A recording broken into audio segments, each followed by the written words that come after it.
So, dito nga po anong mga kalingap mga ka-EDSI, pangalan ni Beyonce ginamit na naman para mang-bash sa mga EDSI supporter. So, yan po yung ating pag-uusapan po mamaya mga kalingap mga ka-EDSI. Pero bago po natin ipagpatuloy ang video ito sa mga bago pa lang po sa ating munting channel, huwag po natin kalimutang suportahan ang ama ng kalingap Kuya Val Santos Matubang at Kalingap Rob. At paunawa, panoorin po muna ang full video bago mag-comment para malaman ang nilalaman nito. So, dito nga po anong mga kalingap mga ka-EDSI, alam naman po natin ano yung nangyari nga po sa live nga po ano ni Kuya Val, kung saan nagkagulo nga po dahil nga po sa mga ibang basher nga po ano. At yun nga po ano mga kalingap mga ka-EDSI, ginamit na naman po ano yung pangalan nga po ni Beyonce para nga po mang-bash. Pero yun nga po ano mga kalingap mga ka-EDSI, hindi po alam ng taong ito na ang mga solid supporter po ni Beyonce ay talagang hindi po basta-basta naniniwala no na kaya po ni Beyonce ang mga ganung bagay na makipag-away nga po, di ba? Alam naman po natin na ang ugali po ni Beyonce ay kahit na marami po siyang natatanggap na mga hindi magagandang salita nga po galing sa mga basher, pero tahimik lang po ito.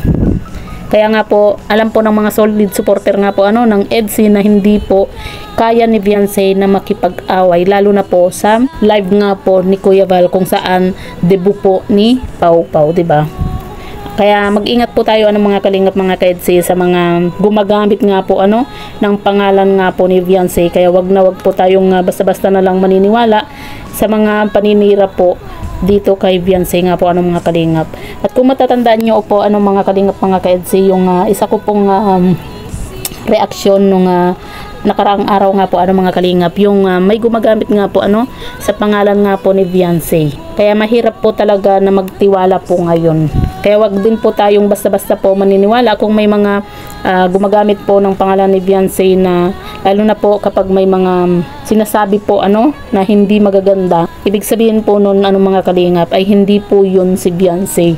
Kasi alam naman po natin na hindi po palaaway itong si Beyonce, bagkus tahimik lang po ito na bata ano. Siguro masasabi po natin na minsan napapatulan na din po ni Beyonce yung mga basher, pero dun lang po, minsan lang po yun ano sa kanyang TikTok nga po, kasi hindi na rin po nakatiis nga po itong si Beyonce sa mga paratang nga po sa kanya.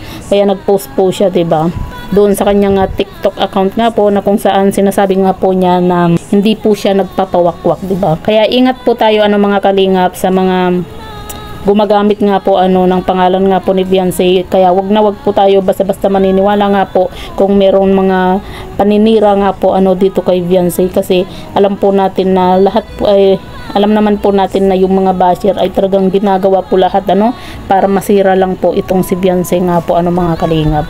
Kaya ang mahirap po dyan ano mga kalingap kung itong gumagamit po ng pangalan nga po ni Beyonce ay mag-message nga po ano sa mga sponsor, tapos manghingi po ano ng pera, di ba? Tapos itong si Beyonce po yung masisira. Kaya ingat po tayo ano mga kalingap sa pagmemensahe nga po, lalong-lalo na po sa pangalan ni Beyonce, kung gusto po natin na imensahe po itong si Beyonce nga po ano, dahil baka mamaya mali pong tao yung ating sinasabi or yung ating kachat nga po, di ba? Saka alam naman po natin ano na itong si Beyonce ay never po yan nakipag-away nga po, lalo na po sa mga supporter nga po ano ng EDSI.